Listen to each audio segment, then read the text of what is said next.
Então vamos ler o texto. Diz assim: maridos, amai vossa mulher, como também Cristo amou a igreja e a si mesmo se entregou por ela.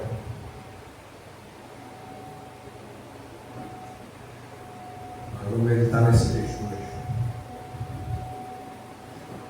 Senhor, estamos mais uma vez aqui neste culto para pregar a Tua palavra. Que as pessoas que estão aqui, que vieram, que entendam o que foi dito, o que vai ser dito, e apliquem as suas vidas. Que as pessoas saiam daqui hoje reflexivas, pensando no que foi falado e no que vai ser ensinado e proclamado hoje. É isso que eu te peço em nome de Jesus, amém. O resto que está mais perto, pede para a irmã André trazer água, porque não veio água para cá. Então vejam só. O texto é muito conhecido, mas hoje eu vou falar sobre o amor do marido como ato de justiça.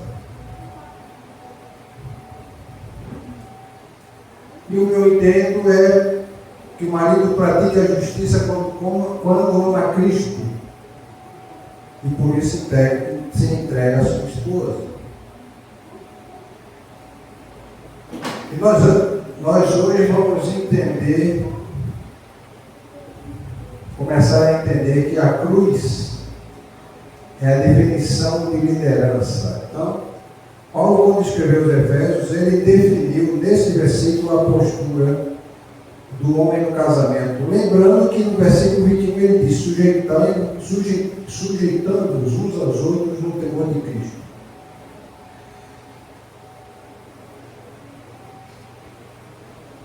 A nossa realidade do mundo em que vivemos, a cultura, ou seja, os valores que estão disseminados socialmente, é que quem lidera tem poder. Quem lidera tem poder. E Paulo diz aqui, primeiro ele diz que as mulheres sejam submissas aos seus próprios maridos como ao Senhor. Eu falei semana passada. Por quê? Porque o marido é o cabeça da mulher, como também Cristo é o cabeça da igreja, sendo este mesmo salvador do corpo.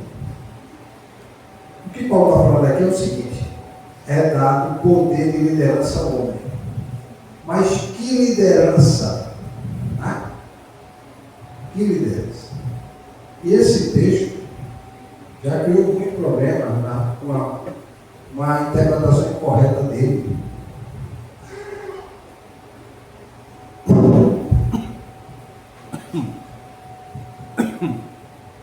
Meu Deus, a água está muito gelada.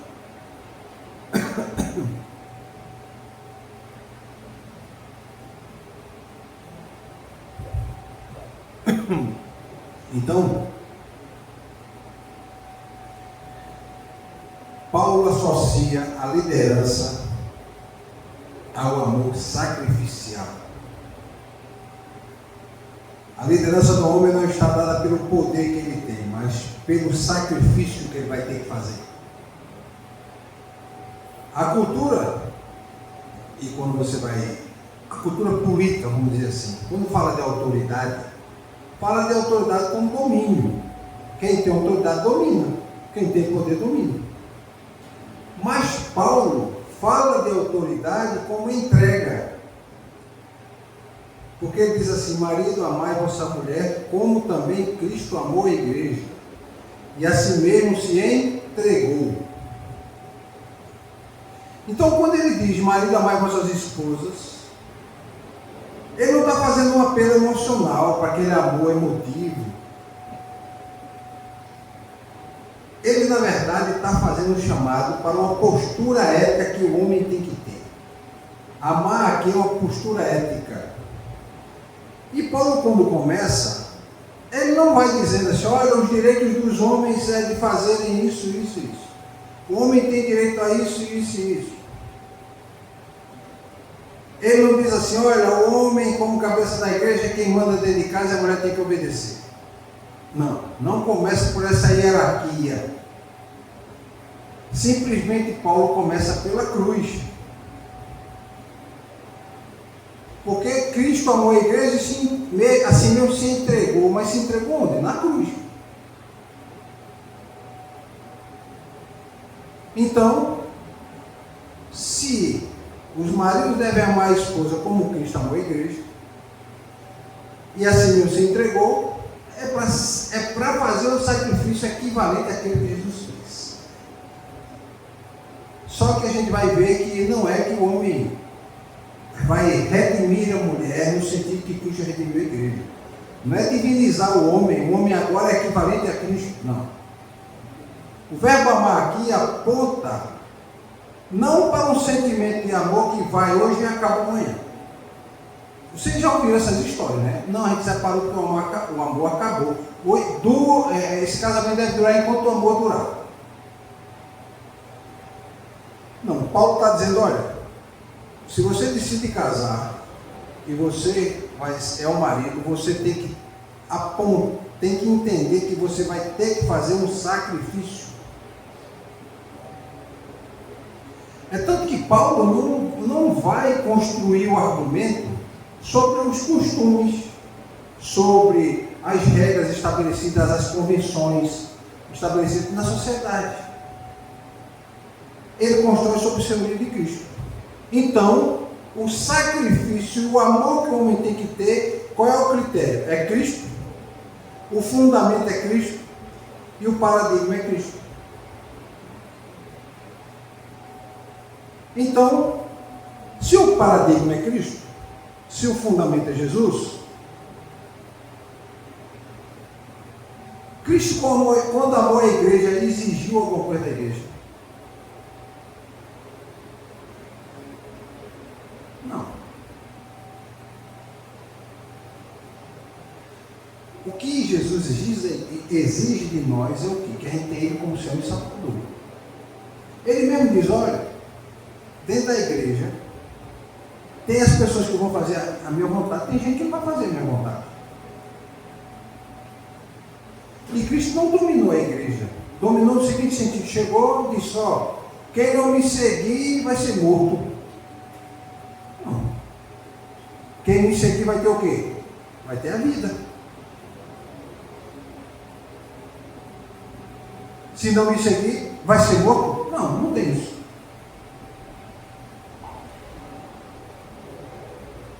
Então ele não impôs o medo. Ele não dominou a igreja. Ele chegou e disse, ó, a partir de agora vocês têm que me obedecer, e se vocês não me obedecerem o que eu estou dizendo, vai tudo para o inferno. Não, ele deixou um processo. A vida cristã é um processo de crescimento e maturidade. Então, Cristo ofereceu o que para a igreja? Ofereceu a redenção. Então, Jesus redefine o que é poder. Ele diz, todo o poder foi me dado no céu e na terra, não é assim? Jesus diz, todo o poder foi me dado no céu e na terra. Mas o interessante é que Jesus diz, olha, eu tenho autoridade, mas a minha autoridade é dada no serviço. Então, Jesus, além de assumir o serviço, uma autoridade, e liderar pelo serviço, Jesus ainda tem autoridade porque assumiu uma responsabilidade pelo bem do outro.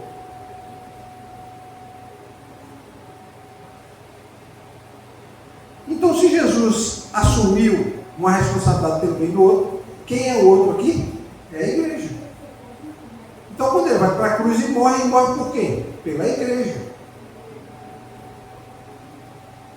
Cada um de nós fazemos parte da igreja invisível. Porque tem a visível que a gente está vendo aqui, e tem a invisível que só Deus vê. Porque, infelizmente, no seu que estou dizendo, a Bíblia diz que o joio e o trigo estão juntos. E, infelizmente, dentro da nossa igreja, dentro de todas as igrejas, está lá o joio e o trigo. Mas Paulo está dizendo, olha, o modelo é Cristo. Então, a liderança conjugal não é dada pela imposição. O homem lidera servindo. E ambos estão sujeitando uns aos outros no temor a Cristo, ou seja, o homem serve como? Como submisso a Cristo. Então a responsabilidade dele é sacrificial. A responsabilidade do homem dele não é do controle. Ele, embora tenha a razão, a força e a capacidade de defender,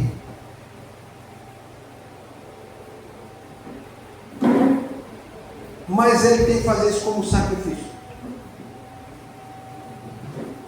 Ele não defende o lar porque ele diz, olha, eu sou mais forte, eu tenho que defender. Não, eu defendo o lar porque eu tenho que me sacrificar. Eu tenho que fazer o sacrifício. Então a responsabilidade dele qual é? Sacrificial. A responsabilidade dele se dá pelo cuidado. A superioridade do homem não é pela força física. A superioridade dele é pela vocação orientada, pelo que Paulo diz, para o sacrifício. Então veja. Paulo diz que o homem tem que amar a mulher como Cristo amou a igreja. Então, amar aqui é assumir o que? O peso da relação. Amar aqui é proteger. Amar aqui é prover. Amar é cuidar. Então, o marido é chamado aqui a proteger, a prover e a cuidar. Se você protege, se você cuida e se você prover, você não é, como muitos homens fazem aí, o indivíduo que quer esmagar a mulher dentro de casa.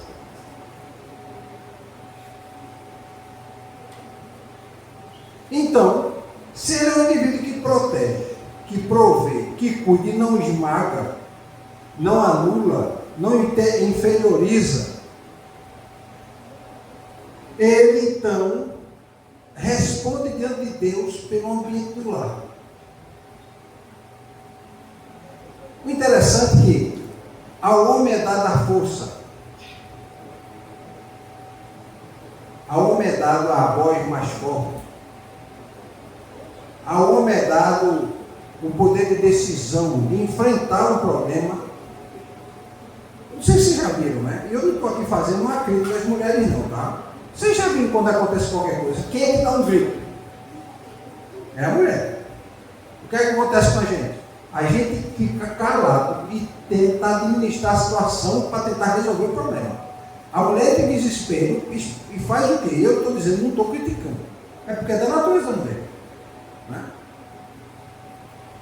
O que acontece? O homem tem que manter a calma e a frieza para proteger ela e proteger ele. Então, ele não pode ser uma pessoa emocionalmente ausente. O que está acontecendo na nossa realidade hoje? Gente, o que tem de homem que está sendo ensinado que ele tem que ser feminino, não é brincadeira. E o indivíduo que age assim, que começa a pensar assim, e tem muitas mulheres que criticam, dizendo, não, o homem tem que ser delicado. Ora, uma coisa é ser delicado, outra coisa é ser gentil. Delicadeza eu acho que fica mais para as mulheres. A gentileza aí, para o homem. Tá? Então, o indivíduo não pode ser emocionalmente ausente. Ele tem que ter postura. Porque ele tem que estar ali preparado para defender, para proteger. Então, quando o marido se omite dentro de casa, ele transfere o quê? O peso da responsabilidade que é dele para a mulher, para a esposa. E quando ele se omite, ele faz o quê? Ele também comete um ato de injustiça. Porque a ele não é dada a omissão, a ele é dada a liderança para servir e agir. O que foi que Jesus fez? Jesus chegou e disse assim: olha, não vou fazer sacrifício não. Não vou não, esse povo não merece. O que foi que ele disse? Pai, veja só, se puder afasta de mim esse cálice. Não foi assim? Mas seja feita a tua vontade. E a vontade dele era que o filho devia até o fim. E ele não se negou de assumir a responsabilidade. Ele não se omitiu. Ele podia dizer: eu não vou. E aí? Não disse. Seja feita a tua vontade. Eu vou. E foi até o fim. Então ele assumiu voluntariamente o custo de quê? De redimir. Então, amar, segundo o que Paulo está dizendo aqui, o homem amar a esposa, é ele assumir responsabilidade. É ele carregar os encargos. É como às vezes eu digo assim, olha, às vezes eu digo brincando, onde tem homem, a mulher não faz força. Porque o homem tem mais força que a mulher. Foi dado a gente mais força. Então, eu não posso chegar, fazer uma compra de supermercado e dizer: toma minha esposa, carrega tudo aí e eu vou embora. Não, quem vai ter que carregar sou eu. Esse é só um exemplo. Então, muitas vezes ele vai ter que carregar, suportar um encargo, ou um cargo, ou um peso, em nome do conforto pessoal dele. Em nome do conforto pessoal. Ele olha assim, e hoje a realidade é o seguinte: isso é o que está acontecendo na sociedade. As pessoas estão vendo da seguinte forma, que é o estilo hedonista: eu busco o meu prazer primeiro. Se isso me satisfaz, me dá prazer, eu tenho que buscar. Então o que é que acontece dentro do casamento? Cada um vai para um lado, dizer: eu vou procurar o que é melhor para mim. E é isso que está destruindo os casamentos. Você vê os casamentos acabando. Porque cada um busca o seu próprio prazer, o seu próprio rumo, o seu próprio caminho. Segundo aquela lógica, isso é o melhor para mim. Quando a gente casa, a gente tem que procurar o que é melhor para o lar. E hoje as pessoas não querem mais procurar isso. E isso está acontecendo dentro da igreja também. Então, em vista disso, Paulo diz: olha, quando ele coloca assim que Cristo amou a igreja, e o homem tem que amar como Cristo amou a igreja, ele está inserindo no casamento a lógica do reino, que é a lógica do sacrifício. Ou seja, amar como Cristo amou é para o homem um ato de justiça para com a sua esposa.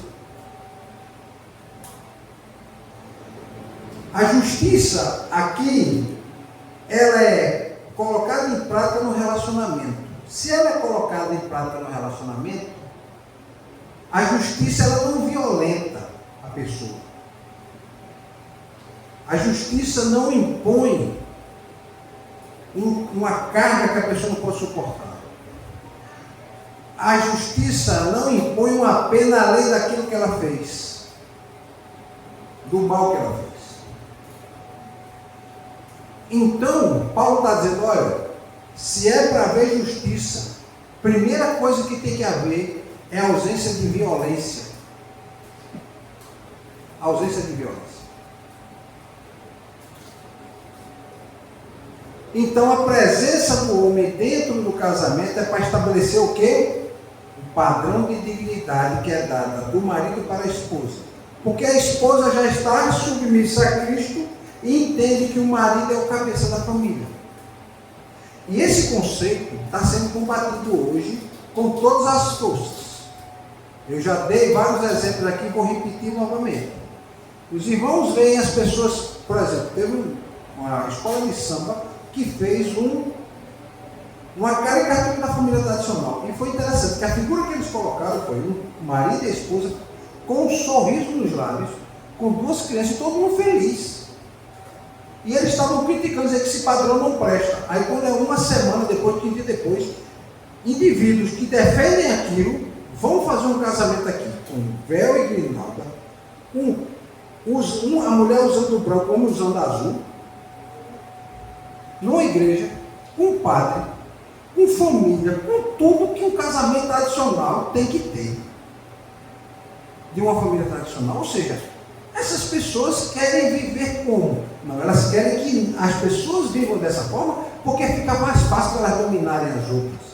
Porque uma família dividida, o próprio Jesus disse, olha, usando o conceito que Jesus disse com relação ao reino de Satanás, ele disse, ó, se o reino de Satanás tivesse subdividido, tiver duas lideranças, duas cabeças liderando, ele não vai suportar. Tem que ter uma cabeça liderando. Dizer, o caminho é por aqui.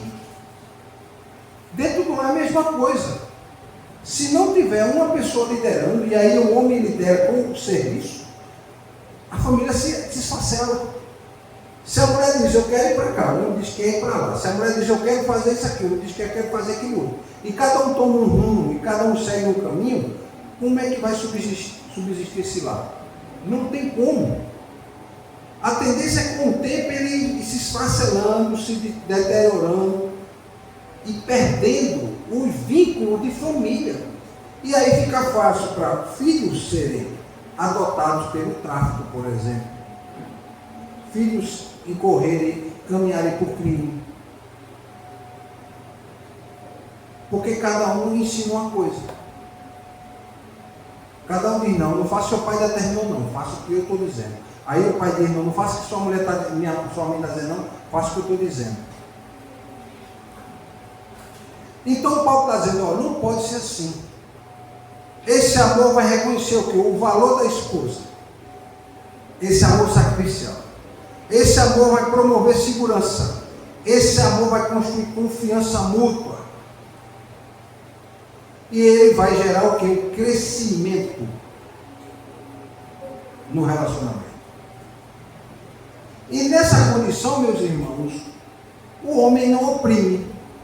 Ele vai sustentar a mulher, vai dar suporte. Vai ser o que a gente pode chamar assim de um âncora, um porto, onde sabe, onde tem um abrigo. Chega em casa, sabe que o esposo, ela pode contar com ele. Então,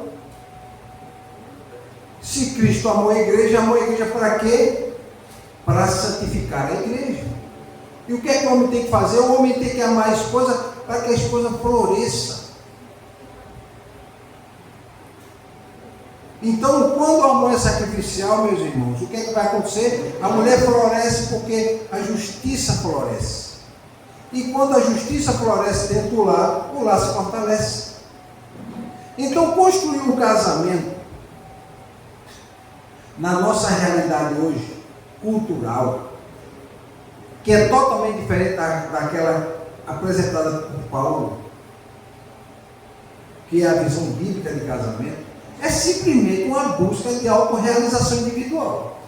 Porque, a gente vê gente fazendo casamento e aparece na internet, você diz assim, essas duas pessoas se juntaram por um interesse. O interesse é o seguinte, o indivíduo é famoso, aí tem dinheiro, a moça é bonita, é linda e maravilhosa, então junto a beleza com o dinheiro e a fama.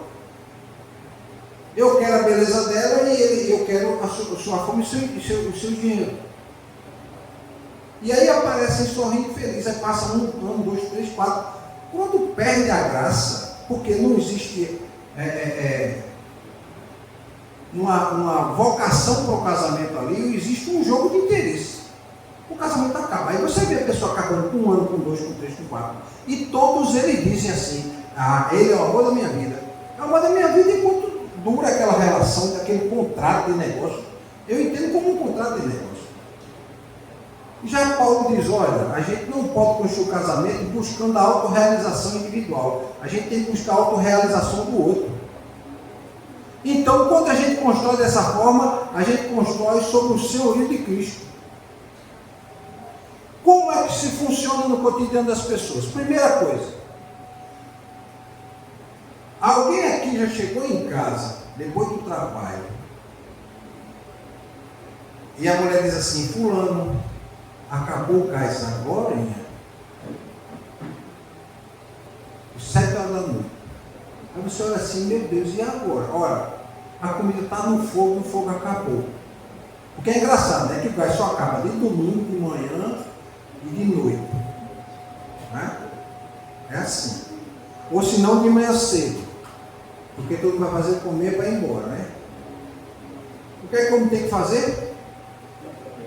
Ele está cansado, está com fome, quer tomar um banho. Aí vai ter que pegar um botijão e correr atrás de encontrar esse gás.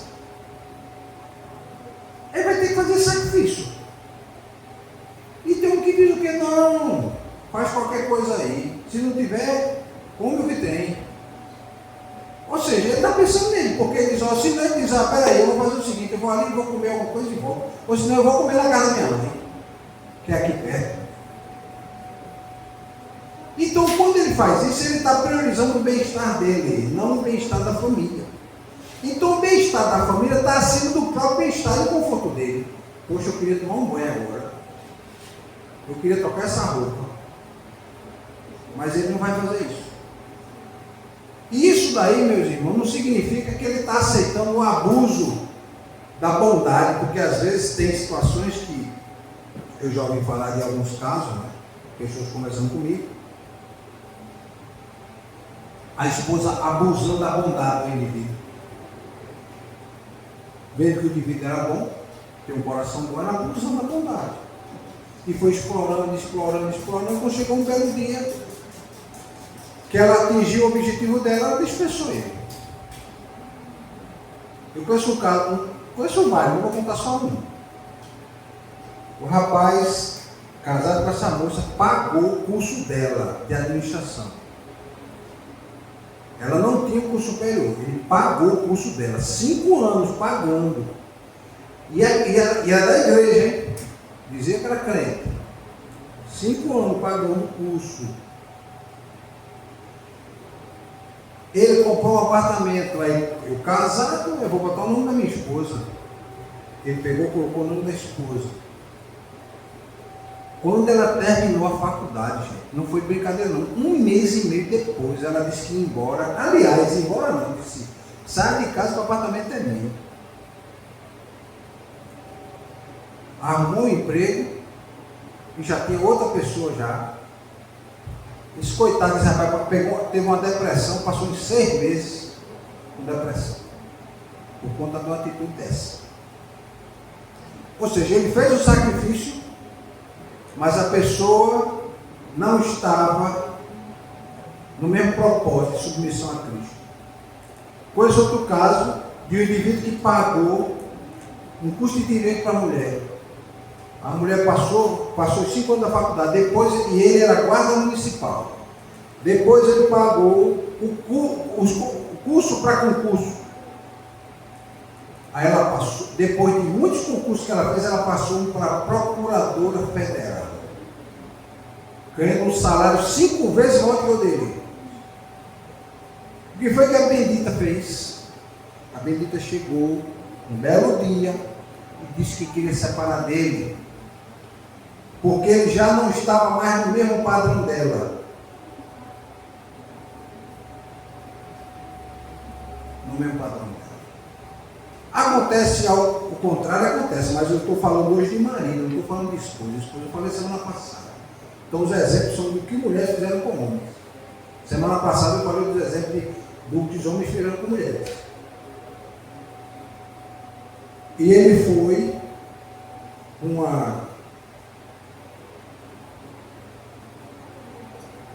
participar do aconselhamento pastoral e a moça disse que não gostava mais dele. Ou seja, na verdade ela nunca gostou. Ela estava só esperando terminar aquele período e ela foi e acabou pedindo o divórcio, dizendo que ele já não estava mais no mesmo nível dela. Se ela tivesse na mesma submissão a Cristo, com o mesmo propósito, o que ela ia fazer? Fulano, agora quem vai parar de trabalhar você, agora você vai fazer um curso. Agora a gente está ganhando 5 vezes mais. Agora quem vai estudar é você, quem vai fazer um concurso melhor é você agora. E fora outras histórias que a gente escuta, né? Então, meus irmãos, isso muitas vezes acontece, do abuso, não é? Não anular a identidade do outro, tanto do homem com a mulher com o homem. Esse amor sacrificial não é buscar sofrimento, aí eu tenho que sofrer por ela. Não, não é isso. É entender que muitas vezes o seu sacrifício vai ser o bem-estar dela. Tem outro caso, e aí foi o contrário, né? A mulher doou um rins a um indivíduo. Aliás, ao contrário, o rapaz doou para a mulher o rins. Ela estava com o problema renal e deu compatível. 6 meses depois ela separou. 6 meses depois. Separou do rapaz. Imagina a sensação desse indivíduo que agora está com um rins a menos e que aquela pessoa que ia morrer, você fez um sacrifício nesse nível e o que você recebe de agradecimento, de gratidão é um fato desse. Então, o amor sacrificial ele tem um propósito, não é um sofrimento, é construir o bem do outro, ou seja, é construir o bem da esposa. E aí ficou a pergunta para os homens. Pense nessa pergunta daqui para frente. Pense assim, minha decisão, aquilo que você escolhe decidir, favorece apenas o seu conforto e prejudica a sua esposa? E se favorece o seu conforto e prejudica a sua esposa, você consegue defendê-la diante de Deus, diante da cruz, diante de Cristo, dizer, Senhor, eu estou fazendo o certo, porque o Senhor fez o mesmo pela igreja? Se a resposta sua é negativa, então você não está exercendo a liderança cristã, que é a liderança servindo. Então, meus irmãos, Paulo continua caminhando nesse processo para dizer o seguinte, que o casamento não é só uma instituição social. Na nossa realidade jurídica porque quem casa é o Estado. Mas de que adianta o Estado casar se Deus não casar? O que adianta o Estado casar e as pessoas não terem o mesmo propósito de casamento? Por isso que os casamentos estão acabando. Muitos divórcios estão aumentando. Então, o modo como o marido ama a esposa, ele comunica, não só para dentro de casa, como para todo mundo fora, o que é o Evangelho de Cristo. Se o indivíduo ama de forma egoísta, ele faz as coisas pensando em si mesmo, ele está negando o Evangelho. Se ele ama sacrificialmente, ele está testemunhando a graça. Então lá vai se tornar um espaço onde Cristo se manifesta, tanto com a esposa como com o marido. Então, os homens não são chamados, até agora o que a gente viu, que o homem não é chamado para ser um tirano, ele não é chamado para ser ausente, ele é chamado para pastorear o lar. E o pastor faz o quê? Ele domina? Não, ele cuida. O pastor ele explora? Não, ele protege. O pastor abandona? Não, ele não abandona, ele permanece.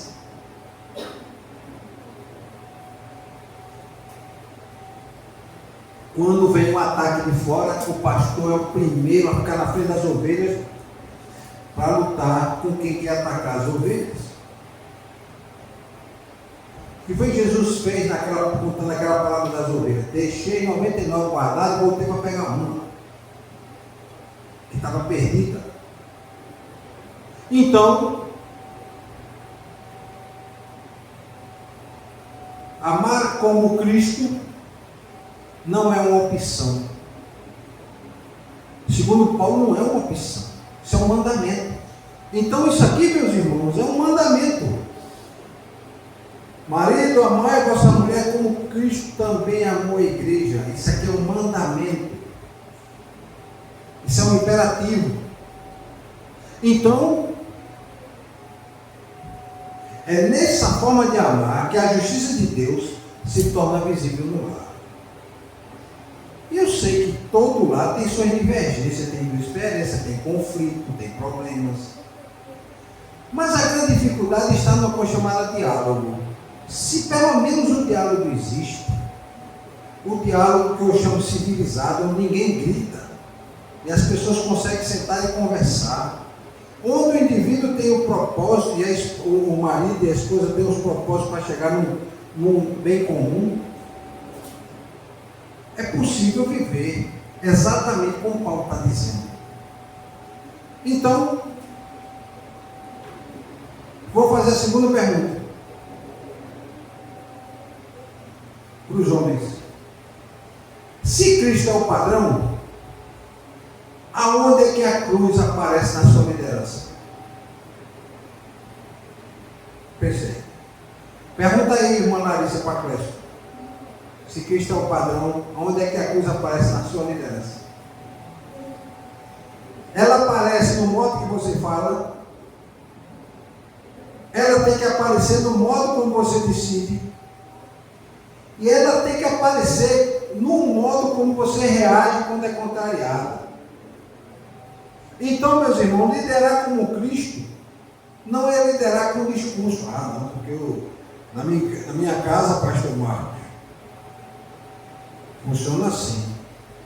É dessa forma, né, Cláudio? Funciona assim. Não, eu digo e ela obedece. Ou senão ela diz assim: você vai lavar os pratos, aí você diz: eu já vou, sou eu que lidero, eu que falo mais alto. Não é isso. Começa nas pequenas escolhas de cada um. Começa quando você prefere ouvir ou mesmo impor. E isso aqui é importante, gente, que muitos casais passam por problema por conta disso. É quando o indivíduo, tanto ele quanto ela, ao invés de pedir perdão, se justifica. E começa a se justificar. Não, eu fiz isso por causa disso, eu fiz isso por causa daquilo. E está errado. Sabe que está errado. A prova do que está errado é as consequências do que aconteceu, do resultado do que aconteceu da decisão dele, mas ele começa a se justificar. Não porque a culpa é sua, porque foi você, porque foi o outro, porque foi aquilo, foi aquilo outro. Então, quando você protege, viu, Clécio? Você não expõe o outro. Você não expõe. Dentro de tudo que eu disse, meus irmãos, dentro de tudo que foi falado, vocês têm que guardar, tanto os homens quanto as mulheres, a seguinte frase, que eu estou utilizando para encerrar essa mensagem de hoje. O grande objetivo de Paulo, quando diz que é para os dois estarem submissos a Cristo, a mulher submissa ao homem, e o homem tem a liderança servindo a mulher, é que o matrimônio que é submisso a Cristo, ele é uma parábola viva do Evangelho. Ele é o testemunho do Evangelho. Para as pessoas veem como um testemunho. E infelizmente a nossa realidade hoje é de ataque ao casamento. As mulheres recebem todo dia, são bombardeadas com as informações de que o homem é o opressor, o homem quer lhe subjugar, o homem quer lhe oprimir. Em algumas situações tem homens que fazem isso, mas você não pode utilizar isso como um princípio de vida.